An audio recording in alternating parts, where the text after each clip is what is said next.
Om Shanti.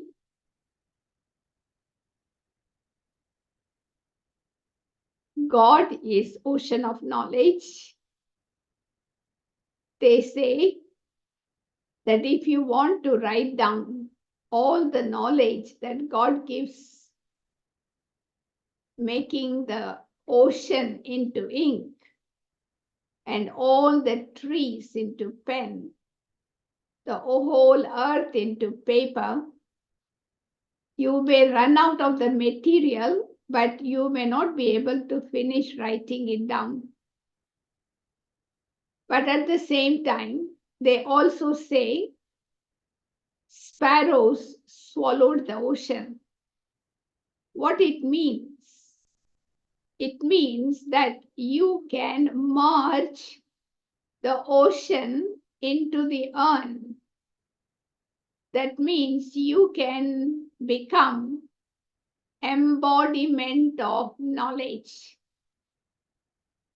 To become an embodiment of knowledge is what is called churning.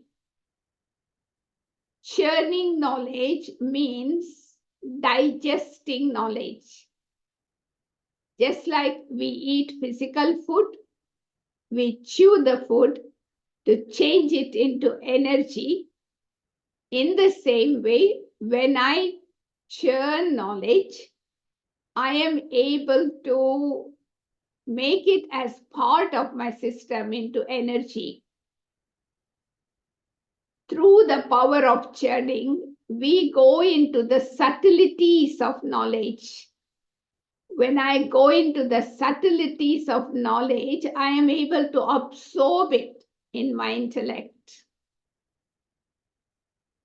Churning knowledge also means to make Baba's treasure my own.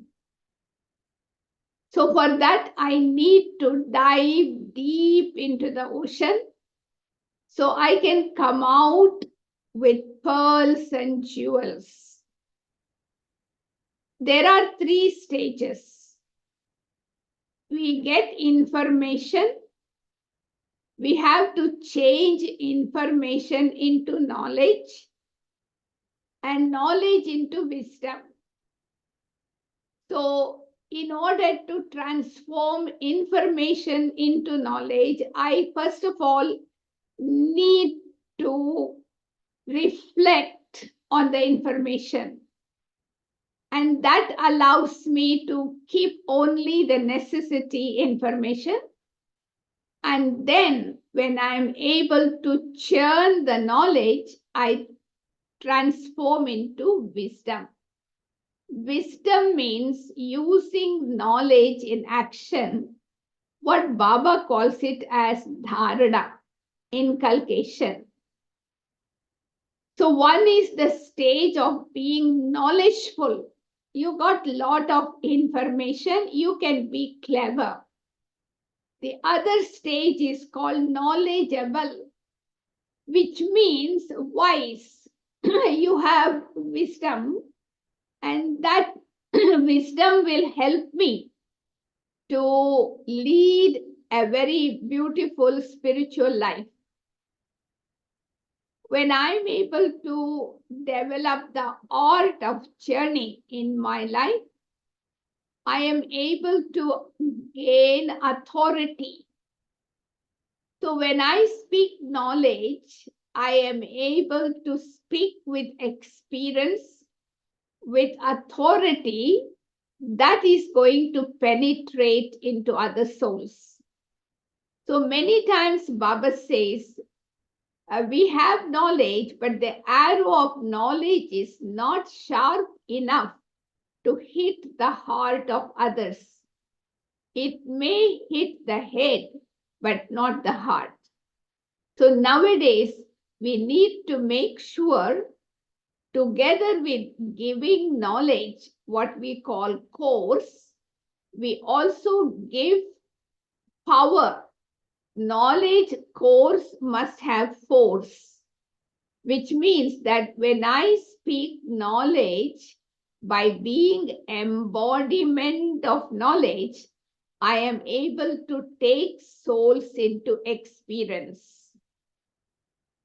Churning of knowledge also helps us to maintain intoxication. And intoxication in Brahmin life is a very important ingredient to have powerful yoga. The more intoxication I have, the more powerful my yoga will be.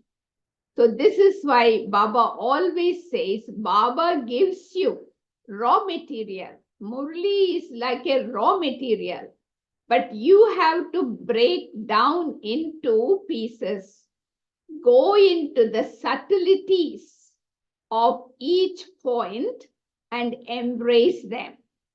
So you can go into the subtleties of each point by asking 4 questions. Why, what, how, and when. So when you are able to go slowly, deep into these questions, you go into the subtleties, dive deep into the ocean, and you begin to embody. You become the form of it. It is not like churning does not mean that you are clever in repeating points. You are clever in giving lecture on a particular topic, but churning is one form of dharana.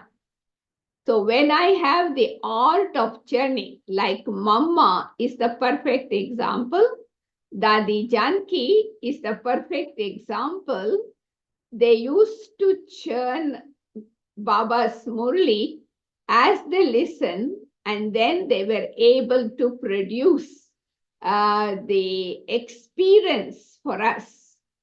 So it is something like, cow. We feed the cow with the grass, but the cow has to chew the grass 32 times before it converts the grass into milk. And so this is why let us imbibe the knowledge through churning and make it as blood energy, so that not only I have light of knowledge, but I also have might of knowledge to face difficulties in life, and I am able to move forward with intense speed.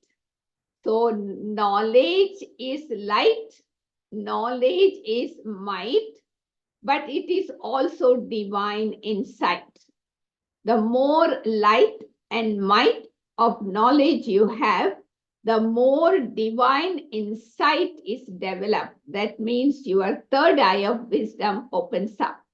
So in that way, with these 3 things, you are able to claim full birthright from Baba.